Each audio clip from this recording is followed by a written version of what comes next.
Film dimulai dengan persiapan pernikahan seorang gadis bernama Rena. Ibu Rena mengawasi untuk memastikan semuanya berjalan dengan baik atau tidak. Kemudian dia masuk ke kamar Rena. Ibu, setelah melihat Rena, berkata bahwa dia terlihat sangat cantik dan jika ayahnya masih hidup hari ini, dia pasti akan sangat bangga pada Rena. Rena juga memuji keberanian ibunya atas bagaimana beliau membesarkannya seorang diri. Ibu menjelaskan kepada Rena bahwa pernikahan bukan hanya sebuah perayaan, melainkan sebuah perjalanan panjang. Ia memperingatkan Rena agar berhati-hati terhadap urusan masa lalu yang belum selesai, supaya nantinya tidak ada masalah dalam kehidupan pernikahannya. Rena meyakinkan ibunya bahwa semuanya baik-baik saja. Waktu untuk memulai upacara pun tiba. Begitu ibunya pergi, Rena duduk di depan cermin. Lalu tiba-tiba cermin itu retak dengan cara yang aneh. Bersamaan dengan itu, album foto yang tergantung di dinding juga jatuh. Tiba-tiba listrik padam. Rena merapikan foto orang tuanya. Saat keluar diketahui bahwa telah terjadi korsleting listrik. Ketika Rena kembali ke kamar, dia melihat album itu tergeletak di lantai dan kacanya juga pecah. Tiba-tiba dia melihat seseorang di luar pintu. Rena mengejar orang itu, tapi begitu sampai di balkon, orang itu sudah menghilang. Di sana, Rena melihat jejak kaki berlumpur dan mencium bau busuk yang menyengat. Rena memeriksa air mandi pernikahan yang ada di sana, dan di antara bunga-bunga, dia melihat cairan hitam. Tiba-tiba, sesuatu mengapung ke permukaan, membuat Rena ketakutan dan berteriak memanggil ibunya. Airnya menjadi hitam pekat berisi tikus mati. Seseorang memeriksa dan menyebutnya darah hitam, pertanda buruk. Setelah itu, adegan berpindah ke beberapa waktu setelahnya. Kita melihat Rena bersama suaminya, Pram. Ternyata Pram mendapat promosi dan dari kantor mereka juga mendapat rumah untuk ditempati. Rena masih merasa gelisah dengan kejadian-kejadian aneh yang terjadi sebelum pernikahan. Namun Pram meyakinkan Rena bahwa tidak ada hal seperti hantu atau makhluk gaib. Pram memberikan penjelasan logis bahwa cermin itu pecah karena kualitasnya memang buruk. Lampu padam karena korsleting listrik dan foto jatuh karena tidak dipasang dengan benar. Ketika Rena bertanya tentang lumpur, tikus, dan air hitam, Pram menjelaskan bahwa ibunya pernah bilang mereka pernah bertengkar dengan tetangga. Mungkin merekalah yang melakukan semua itu. Pram meyakinkan Rena bahwa sekarang semuanya sudah baik-baik saja. Pram berbicara tentang kehidupan baru mereka dan bercanda bahwa dia ingin punya 11 anak. Sambil mengobrol, mereka pun sampai di rumah baru mereka. Di sana Mr. Murray dan Mrs. Dar menyambut mereka. Pram memberitahu Rena bahwa mereka akan datang seminggu sekali untuk membersihkan rumah. Mereka pun masuk ke dalam rumah. Diberitahukan bahwa lampu-lampu lama sudah diganti dan rumah sudah sepenuhnya siap. Tiba-tiba Pram terkejut melihat lumpur di lantai. Mrs. Dar berkata bahwa dia sudah mengepel lantai. Dia sendiri juga heran dari mana lumpur itu berasal. Pram memintanya untuk membersihkan lagi. Kejadian ini membuat Rena jadi sangat tegang. Malam harinya, karena merasa sangat panas di kamar tidur, Rena bertanya tentang kipas angin. Pram memberitahu bahwa di rumah tidak ada kipas angin. Dia bilang besok akan memesan kipas angin dari kantor. Keesokan harinya, Mrs. Dar bertanya apakah akan ada acara untuk rumah baru dan menawarkan bantuan dari para tetangga. Rena pun setuju. Mrs. Dar bertanya kepada Rena tentang kipas angin. Rena memberitahu bahwa kipas angin itu datang dari kantor Pram. Rena mengatakan bahwa tadi malam dia merasa sangat kepanasan. Mendengar hal itu, Mrs. Dar terkejut karena biasanya daerah itu cukup dingin. Akhirnya, pada malam hari, Rena mengadakan acara syukuran rumah baru di rumahnya dengan bantuan Mrs. Dar dan para tetangga. Pram menelepon dan memberitahu bahwa dia akan terlambat pulang dari kantor. Dia memberitahu Rena bahwa jika Ustadz datang, buatkan teh jahe yang enak untuknya. Setelah itu Rena keluar dan melihat seorang pria tua. Rena mengira dia adalah Ustadz, lalu mengundangnya masuk dan mempersilakan duduk. Rena memberitahu bahwa suaminya akan pulang terlambat dan kemudian pergi ke dapur untuk membuat teh. Setelah membuat teh, Rena menoleh ke belakang dan melihat pria itu sudah tidak ada di sana. Rena bertanya kepada Mr. Murray, "Kemana perginya Ustadz?" Mr. Murray dengan heran berkata bahwa Ustadz belum datang sama sekali. Pada saat itu, Pram tiba di rumah bersama Ustadz yang asli. Rena menjadi panik dan menceritakan kepada Pram tentang pria yang pertama tadi. Dia berkata bahwa dia melihat seorang pria tua sedang menunggu di luar, yang dia kira adalah Ustadz. Pram berpikir mungkin itu hanya tetangga. Akhirnya, Ustadz mulai berdoa dan memanjatkan doa untuk keselamatan rumah. Di tengah doa, Rena kembali melihat pria tua misterius itu. Pria itu berjalan ke arahnya dengan cara yang aneh. Rena menjadi ketakutan. Kemudian Rena melihat pria itu di luar jendela dan mencoba menunjukkannya kepada Pram. Pram pergi ke sana untuk memeriksa, tapi tidak ada siapa-siapa di sana. Keesokan paginya pun, Rena tetap gelisah memikirkan pria itu. Dia bertanya-tanya, kenapa hanya dia yang bisa melihat pria itu? Pram menenangkannya dan berkata bahwa Mr. Muri dan para tetangga tidak menemukan siapapun, dan tidak ada orang yang terlihat seperti itu di daerah tersebut. Dia memperkirakan mungkin pria itu hanya tersesat atau sedang bercanda. Dia menyuruh Rena untuk menutup pintu dan jendela, lalu pergi bekerja. Setelah itu adegan berpindah ke malam hari. Malam itu juga karena cuaca panas, Rena tidak bisa tidur dan pergi mandi ke kamar mandi. Kita melihat bayangan pria itu di belakang pintu kamar mandi. Setelah mandi, Rena menutup lemari pakaiannya. Saat itu kita melihat pria itu dengan wujud yang menakutkan sangat dekat dengannya. Namun Rena tidak memperhatikannya. Lalu Rena melihat pria itu di cermin. Tapi begitu ia menoleh ke belakang, pria itu menghilang dan Rena mulai terengah-engah karena ketakutan. Rena lalu berbaring di tempat tidur, tapi tiba-tiba air menetes ke wajahnya dari atas. Saat membuka mata, ia melihat pria itu menempel di langit-langit seperti seekor cicak. Karena ketakutan, Rena tidak bisa berkata apa-apa. Tiba-tiba pria itu melompat ke arahnya dan berkata, "Aku menginginkanmu." Rena menjerit ketakutan. Rena memberitahu Pram bahwa dia telah melihat pria itu. Pram menenangkannya dan berkata bahwa tidak ada siapa-siapa di sini. Setelah itu, cerita melompat 7 minggu ke depan. Kita melihat Rena sedang memasak di dapur bersama Mrs. Dar. Tiba-tiba Rina merasa mual seperti ingin muntah. Sementara itu, Pram sedang sibuk di kantor dengan informasi panen dan mengordinasikan pekerjaan pabrik. Tiba-tiba seseorang datang dan memberitahu bahwa ada telepon untuk Pram. Begitu mengangkat telepon, Mrs. Dar memberitahu Pram bahwa kondisi Rena sedang buruk. Dia muntah-muntah dan merasa seperti demam. Adegan sekarang berpindah ke rumah sakit, di mana dokter memberitahu bahwa Rena bukan sedang sakit, melainkan sedang hamil 7 bulan. Mendengar kabar bahagia ini, Pram dan Rena sangat gembira. Mereka mulai membayangkan masa depan untuk anak yang akan segera lahir. Pram berdoa untuk kesehatan bayinya dan mencurahkan kasih sayang kepada Rena. Malam itu, Pram menelepon dan memberitahu bahwa dia akan pulang terlambat lagi dari kantor. Dia menyuruh Rena untuk makan malam dan tidur lebih dulu. Karena Rina tidak merasa lapar, dia meminta Mrs. Dar untuk membereskan makanannya. Tiba-tiba dia melihat jejak kaki yang sama di sana. Rena ketakutan, bertanya jika ada penyusup. Mr. Muri berdalih itu cuma jejak kaki kucing. Namun Mrs. Dar menegaskan itu jejak kaki manusia. Saat Muri bersumpah kakinya bersih, Rina menyuruhnya mengepel lantai lalu masuk kamar. Begitu dia berbaring di tempat tidur, terdengar ketukan di pintu. Karena tidak ada siapa-siapa di luar, dia kembali ke kamarnya dengan ketakutan. Tiba-tiba pintu diketuk lagi dengan sangat keras. Sebelum Rena sempat membuka pintu, lampu padam dan pria itu terlihat berdiri di atas tempat tidurnya. Iblis itu menyerang Rena dengan cara yang sangat menakutkan dan brutal, mencakar perutnya hingga mengeluarkan darah. Rena berhasil melepaskan diri dan lari keluar sambil berteriak. Tiba-tiba dia merasakan bahwa dia mengalami keguguran. Saat itu juga, iblis itu merayap mendekat dan mengambil janin itu lalu memakannya. Tepat saat itu, Rena terbangun dari tidurnya sambil menjerit. Di sampingnya Pram sedang tertidur. Rena dengan panik memberitahu Pram bahwa dia kembali melihat pria tua itu. Pram mencoba menenangkannya dan berkata bahwa itu hanya mimpi buruk. Namun saat itu juga, Rena menyadari bahwa dia benar-benar mengalami keguguran. Melihat hal itu, Pram segera membawanya ke dokter. Dengan sangat sedih, dokter memberitahu mereka bahwa mereka tidak bisa menyelamatkan bayinya. Pram memberikan semangat kepada Rena dan berkata bahwa setelah dia pulih, mereka bisa mencoba lagi. Tapi Rena hancur. Sambil menangis, dia bilang, sudah menjaga dirinya baik-baik. Dia pun tak bekerja berat. Kenapa ini terjadi? Pram menenangkan dan bilang, ini sudah takdir. Rena berkata pria tua itu memakan bayi mereka. Sebagai bukti, dia menunjukkan luka di perutnya. Namun Pram masih tidak mempercayai hal-hal ini.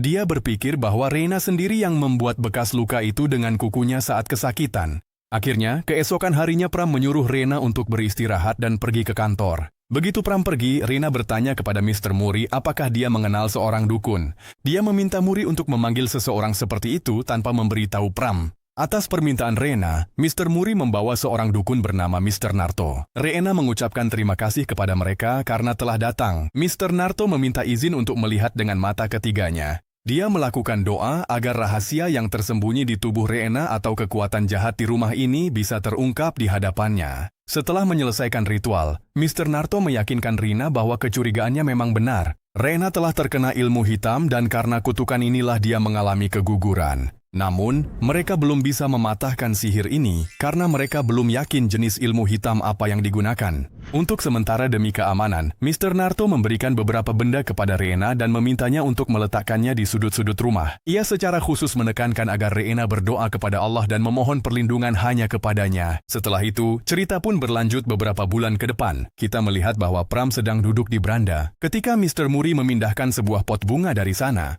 Pram melihat botol perlindungan yang diberikan oleh Mr. Naruto di sana. Ia bertanya kepada Mr. Muri tentang hal itu, tetapi Muri dengan tegas menolaknya. Akhirnya Pram pun menyadari bahwa Reina telah memanggil dukun ke rumah tanpa memberitahunya. Reina memberikan penjelasan bahwa ia melakukan semua itu hanya untuk perlindungan, dan sejak saat itu ia tidak pernah lagi melihat pria tua itu dalam mimpinya. Namun, seperti biasa, Pram menolak untuk mempercayai hantu atau kekuatan supranatural.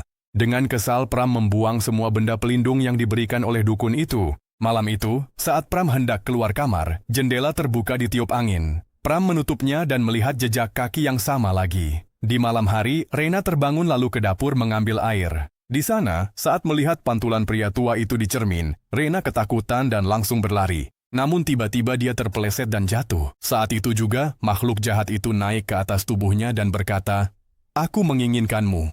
Dari mulut makhluk jahat itu keluar cairan kotor yang menetes ke wajah Reina. Reina lari ke suaminya. Sekarang Pram juga bisa melihat pria tua yang menakutkan itu. Ketika pria itu keluar, Pram mengikutinya tanpa rasa takut. Pram melihat makhluk jahat itu di atas atap, yang dalam beberapa detik menghilang ke udara. Lalu Pram mengambil tangga dan pergi memeriksa bagian atas plafon. Di sana dia tidak menemukan manusia, tapi dia memang menemukan sesuatu yang misterius. Melihat benda aneh itu, Pram menjadi sangat ketakutan. Keesokan harinya, Pram sendiri memanggil Mr. Naruto ke rumah. Mr. Naruto menjelaskan bahwa ini adalah sihir hitam yang sangat kuat, terbuat dari tanah kuburan dan darah hitam tikus, yang disebut kutukan darah hitam. Mr. Naruto kemudian mengatakan bahwa kutukan ini langsung menyerang garis keturunan mereka. Akibatnya, setiap kali Rina hamil, dia akan selalu mengalami keguguran. Artinya, mereka mungkin tidak akan pernah bisa menjadi orang tua. Pram ingin tahu siapa yang telah melakukan perbuatan keji seperti itu kepada mereka. Mr. Naruto menjelaskan bahwa ini adalah perbuatan seseorang yang sangat terluka karena keluarganya dan sekarang ingin membalas dendam. Pram bertanya kepada Mr. Naruto apakah kutukan ini bisa dipatahkan. Mr. Naruto menjelaskan bahwa itu tidak semudah itu. Untuk itu, mereka harus menemukan sumber utama kutukan tersebut. Hanya dengan begitu kutukan itu bisa diakhiri. Dia menjelaskan bahwa benda yang bisa mematahkan kutukan biasanya dikubur di sekitar rumah orang yang melakukan sihir itu. Mr. Naruto meminta Rina untuk mengingat apakah ada musuh yang sangat membencinya. Rina kemudian bangkit dan keluar, lalu ia teringat ucapan ibunya tentang masalah masa lalu yang belum selesai. Rina menceritakan tentang masa lalunya kepada Pram. Dia mengatakan bahwa sebelum bertemu Pram, dia pernah berpacaran dengan seorang pria bernama Udi selama 6 bulan. Namun, Udi sangat terobsesi padanya. Ketika Rina ingin putus, Udi tidak bisa menerima hal itu dan mulai menguntitnya. Ia bahkan mengancam bahwa jika Rina menikah dengan orang lain, ia tidak akan tinggal diam. Mereka memutuskan bahwa untuk mematahkan kutukan, mereka harus menemukan Udi. Rina menghubungi teman-teman lamanya lewat telepon untuk mencari tahu keberadaan Udi. Ternyata, Udi pernah ditangkap polisi di Jakarta. Namun setelah keluar dari penjara, tidak ada yang tahu di mana dia berada. Rina memberitahu Pram tentang penangkapan itu. Mereka menyadari bahwa tanpa bantuan polisi, akan sulit menemukan Udi. Waktu pun berlalu. Sekarang Rina sedang hamil 7 bulan. Rina dan Pram berdoa kepada Allah agar anak mereka yang akan lahir nanti sehat.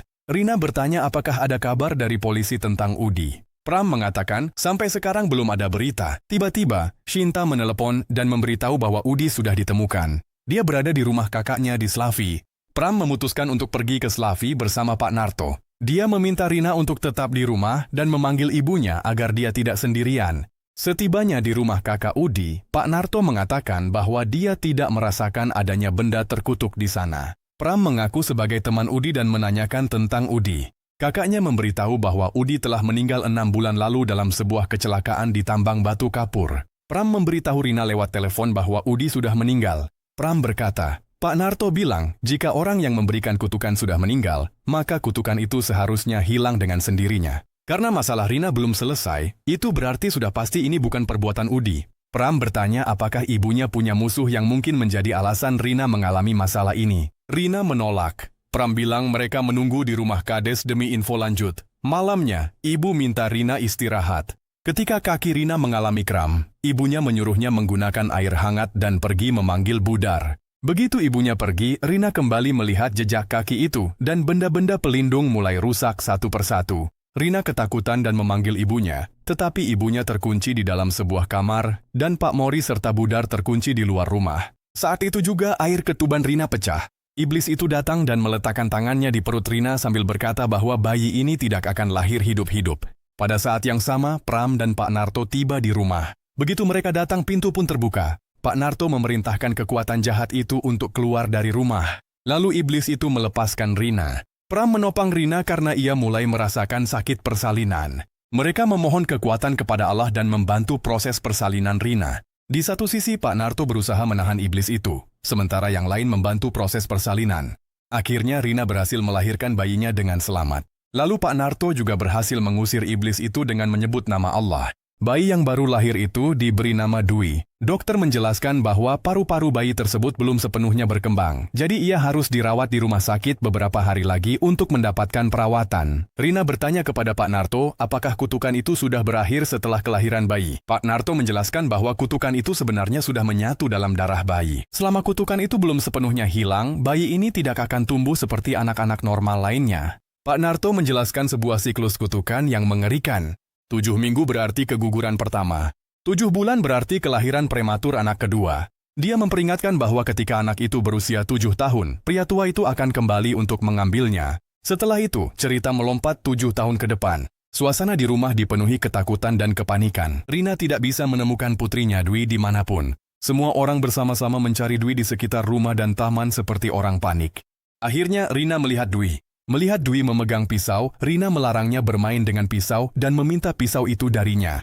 Begitu Rina mengulurkan tangan, Dwi malah melukai tangan ibunya dengan pisau lalu pergi menjauh. Rina pulang ke rumah dan melihat Dwi sedang memakan daging mentah. Melihat kondisi aneh putrinya, Rina benar-benar hancur. Rina berkata kepada Pram bahwa dia tidak bisa menahan ini lagi. Rina ingin putrinya bisa seperti anak-anak normal lainnya. Pram meyakinkan Rina bahwa dia akan melakukan segalanya untuk putrinya. Mereka berdiskusi bahwa mereka sudah memeriksa semua teman, keluarga, dan rekan kerja, tetapi sampai sekarang belum menemukan orang yang memberikan kutukan ini. Rina mengingatkan bahwa besok adalah ulang tahun ke-7 Dwi dan menurut Pak Narto, pria tua itu akan datang lagi. Pram mengatakan bahwa untuk menyelamatkan Dwi, dia akan membawa Pak Narto bersama Pak Yai dan putranya yang memiliki kekuatan spiritual sangat besar. Mereka akan menjaga rumah agar kekuatan jahat tidak bisa masuk. Keesokan paginya, Pak Narto, Pak Yai, dan putranya Aryo tiba di rumah. Mereka langsung mulai membuat lingkaran perlindungan. Pak Yai meminta putranya Aryo untuk tetap sangat waspada. Dia menjelaskan bahwa pada tengah malam, saat Dwi tepat berusia 7 tahun, kekuatan jahat itu akan berusaha keras untuk masuk ke dalam. Mereka berdoa kepada Allah untuk keselamatan Dwi. Kemudian mereka terus-menerus membaca doa untuk melemahkan dan mengusir kekuatan jahat itu. Tepat pukul 12 malam, setan itu masuk ke dalam rumah dengan memecahkan lingkaran perlindungan. Saat itu juga, lampu padam. Semua orang langsung berdiri. Setan itu melempar Aryo dan Pak Yai hingga terlempar. Pak Narto menyuruh semua orang pindah ke ruangan lain. Tiba-tiba, setan itu menerkam Pak Narto dan memasukkan tangannya ke mulut Pak Narto, lalu menarik keluar ususnya. Kemudian ia mendobrak pintu dan berusaha membunuh Dwi. Saat itu juga Pak Yai bangkit dan melemparkan air suci ke arah setan itu, membuatnya mengerang kesakitan. Ketika setan itu mulai mendekati Pak Yai, Aryo bangkit dan menusuk setan itu dari belakang. Namun, setan itu kembali mengangkat Aryo dan melemparkannya. Akhirnya Pak Yai melemparkan air suci ke arah setan itu dan setan tersebut menghilang dari sana. Setelah itu, suasana pun menjadi tenang. Pak Yai meyakinkan semua orang bahwa mereka sudah berada di luar bahaya. Namun, dia merasa ada seseorang yang menyembunyikan rahasia besar dan meminta mereka untuk segera mengatakan yang sebenarnya. Akhirnya, Pram mengakui bahwa dia curiga siapa yang mengirimkan kutukan ini. Namun, dia tidak memberitahu hal ini kepada Rina. Setelah kematian Udi, Pram berpikir dan akhirnya yakin bahwa orang itulah yang berada di balik kutukan ini. Ketika Rina menanyakan namanya, Pram menyebut nama Maor. Rena terkejut karena dia belum pernah mendengar nama itu sebelumnya. Adegan sekarang beralih ke kilas balik. Kita diperlihatkan sekilas tentang hubungan lama antara Pram dan Maor. Maor pernah memperingatkan Pram tentang Rena, bahwa Rena selalu sibuk dengan pekerjaan dan promosi. Dia tidak akan pernah membangun rumah tangga untuk Pram. Maor menganggap dirinya sebagai istri yang pantas untuk Pram. Namun Pram dengan tegas mengatakan bahwa dia hanya akan menikahi Rena karena Rena bahkan bersedia meninggalkan pekerjaannya untuknya. Maor tidak bisa menerima penolakan ini, dan dalam kemarahannya, dia mengutuk Pram bahwa Pram dan seluruh keluarganya akan menderita seumur hidup. Adegan kembali ke masa sekarang. Pram menceritakan bahwa dia pikir Maor hanya mengucapkan kata-kata itu karena marah. Namun setelah kutukan itu terbukti, selama 7 tahun terakhir Pram diam-diam mencari Maor bersama Mr. Narto. Dia meminta maaf kepada Rina karena telah menyembunyikan kebenaran ini darinya. Pram meyakinkan Rena bahwa tidak ada orang lain dalam hidupnya selain Rena. Rena secara mental sudah hancur. Saat itu juga, Mr. Yai memberitahu Pram bahwa waktu mereka sangat sedikit. Mereka harus segera menemukan Maor. Mereka ingin melakukan ritual khusus untuk mematahkan kutukan, di mana Pram dan Rena, keduanya, harus ikut serta. Pram mendatangi Rena dan memohon padanya. Dia menjelaskan bahwa saat ini, menyelamatkan nyawa putri mereka, Dwi, jauh lebih penting daripada kemarahan dan keluhan mereka. Pram mengakui kesalahannya dan ingin diberi satu kesempatan untuk memperbaiki semuanya, agar Dwi bisa tumbuh seperti anak-anak normal lainnya. Ketika Rena ingin mempercayai cara ini, Pram berjanji padanya. Setelah itu, Pak Yai melakukan sebuah ritual untuk mencoba menemukan lokasi Maor. Mereka mengetahui bahwa Maor bersembunyi di perbatasan Wonosobo dan Magelang. Pada saat yang sama, Pram dan Pak Yai berangkat mencari Maor, sementara Aryo tetap di rumah bersama Rena untuk melindungi mereka. Mereka langsung sampai di halaman belakang rumah Maor. Yai meminta Pram untuk menggali tanah di suatu tempat dan ia sendiri pergi ke mobil untuk mengambil sekop. Tiba-tiba, seseorang menyerang kepala Pak Yai dari belakang. Setelah itu Pram juga diserang dari belakang. Ternyata, itu tidak lain adalah Maor sendiri. Ketika Pram sadar, ia melihat tangannya terikat dan Pak Yai juga ada di depannya. Lalu Maor datang sambil tertawa jahat dan berkata bahwa dia sudah tahu Pram akan menemukannya. Dengan meluapkan amarahnya, dia berkata bahwa bukan Rina, melainkan Maor lah yang selalu bersama Pram. Tapi Pram tidak pernah melihatnya. Dengan sangat tenang, Maor menceritakan bahwa selama 7 tahun terakhir dia sangat menikmati melihat Pram dan Rina menderita. Dia memberi peringatan agar tidak ada yang mencoba memutus hutang ini. Setelah mengatakan itu, dia mengambil pisau dan hendak membunuh Mr. Yai. Tapi saat itu juga Pram bangkit dan menyerang Maor hingga dia pingsan. Pram melepaskan ikatan tangannya dan juga membuka tali yang mengikat Mr. Yai. Yai menyuruh Pram untuk segera mencari pot tanah liat itu. Pram mengikat tangan Maor lalu segera pergi mencari pot itu. Dia berhasil menemukannya dan membawanya kepada Yai. Namun, karena kepalanya berdarah, Yai akhirnya meninggal dunia. Lalu Pram menelepon Aryo untuk memberitahu tentang kematian ayahnya dan mengatakan bahwa pot itu sudah ditemukan. Aryo menahan rasa sakit kehilangan ayahnya dan meminta Pram untuk segera pulang membawa pot itu. Dia mengatakan bahwa sekarang dia akan menyelesaikan ritual itu sendirian. Rina meminta maaf atas kematian ayahnya. Aryo memulai ritualnya. Tiba-tiba listrik padam. Aryo memperingatkan Rina agar tidak ada yang keluar dari kamar. Tiba-tiba iblis muncul di hadapan mereka. Aryo menyerang iblis itu dengan pisau, tapi tidak ada pengaruhnya. Sebaliknya, iblis itu melempar Aryo dengan satu hentakan. Iblis itu mengambil pisau yang sama dan menusuk Aryo. Rina keluar untuk menyelamatkannya, tapi iblis itu memenggal kepala Aryo dalam sekejap. Rina yang ketakutan masuk ke dalam kamar dan melihat bahwa Dwi tidak ada di sana, dan leher ibunya dicekik oleh kekuatan tak kasat mata. Ketika kekuatan itu melepaskan ibunya, sang ibu memberi isyarat dan menunjukkan ke arah Dwi. Iblis itu sedang membawa Dwi bersamanya. Rina memohon dengan penuh penderitaan kepada kekuatan jahat itu agar melepaskan Dwi. Tapi iblis itu berkata bahwa darahnya Dwi sudah terpengaruh olehnya, jadi anak itu adalah miliknya. Ia menolak mengakui Pram sebagai ayah Dwi. Rina menantangnya dan berkata bahwa siapapun ayah Dwi, ibunya tetap dirinya. Untuk menyelamatkan Dwi, Rina menawarkan nyawanya sendiri. Dia berkata kepada iblis itu untuk mengambil dirinya sebagai ganti Dwi. Lalu iblis itu melepaskan Dwi. Rina berbicara secara emosional untuk terakhir kalinya dengan putrinya Dwi. Dia tahu mungkin tak bisa membesarkan Dwi, namun meski tiada, dia akan selalu menjaganya. Rina pamit pada Dwi, menyebutnya hal terpenting dalam hidupnya. Setelah itu, iblis membawa Rina bersamanya. Pram kembali dan melihat bahwa Rina telah menghilang. Ibu Rina menangis hebat dan memberitahu bahwa Rina tidak ditemukan. Pram mulai mencari Rina seperti orang gila. Dia bertanya pada Dwi, "Di mana ibumu?" Tapi situasinya sudah di luar kendali. Akhirnya Rina ditemukan, tapi dia sudah tak bernyawa. Pram terus berteriak untuk membangunkan Rina. Ibu Rina dalam kemarahan menyalahkan Pram. Dia berkata bahwa karena Pram, Rina mengalami nasib seperti ini hari ini. Pram hancur karena rasa bersalah dan kesedihan. Dia menyerahkan tanggung jawab Dwi kepada Ibu Rina dan, setelah meminta maaf kepada semua orang, memutuskan untuk pergi. Ibu Rina, dengan terkejut, bertanya kemana Pram akan pergi karena Rina sudah pergi untuk selamanya. Pram bertekad untuk melunasi semua utangnya dengan cara apapun karena dia telah berjanji pada Rina. Dia meminta maaf kepada putrinya, Dwi, atas kesalahannya dan langsung pergi ke rumah Mawar. Pram menghadapi Mawar. Dia meminta bantuan agar bisa menghapus utang Dwi dan membawa Rina kembali.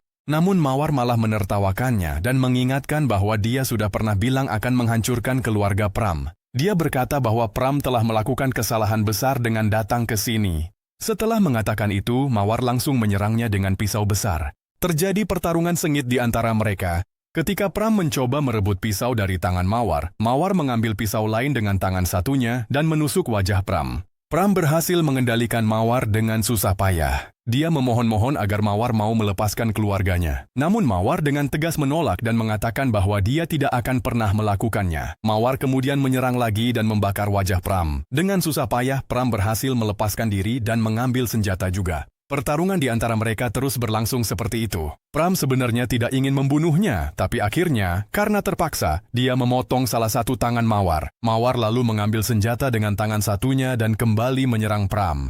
Kali ini Pram memotong tangan Mawar yang satunya juga. Namun Mawar tetap tidak berhenti. Dia melompat ke arah Pram dan menggigit tangan Pram hingga putus. Akhirnya Pram terpaksa menusukkan senjata ke perut Mawar. Pram memintanya untuk berhenti. Mawar berkata bahwa Pram masih saja memilih Rina. Dia mengatakan bahwa Rina sekarang sudah mati dan di alam baka telah menjadi pengantin iblis tua itu. Sekarang, tidak ada sihir apapun yang bisa menghidupkan Rina kembali.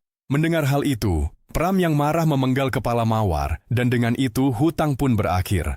Pada akhirnya, Pram berteriak memanggil nama Rina. Dia berkata bahwa dia tidak bisa hidup tanpa Rina. Setelah mengatakan itu, Pram juga bunuh diri. Sementara itu, Ibu Rina melihat bahwa Dwi mulai membaik dan sudah bisa berbicara. Dengan terkejut, dia bertanya apakah Dwi benar-benar bisa bicara. Nah, adegan sekarang melompat ke beberapa tahun kemudian. Sekarang Dwi sudah dewasa dan telah lulus dari program kedokteran dengan nilai yang sangat baik. Pada acara wisuda, Dwi memberikan pidato. Dia menceritakan bahwa sejak kecil dia tumbuh tanpa orang tua dan tidak memiliki kenangan tentang mereka. Namun dia tahu bahwa orang tuanya ingin dia melayani orang lain.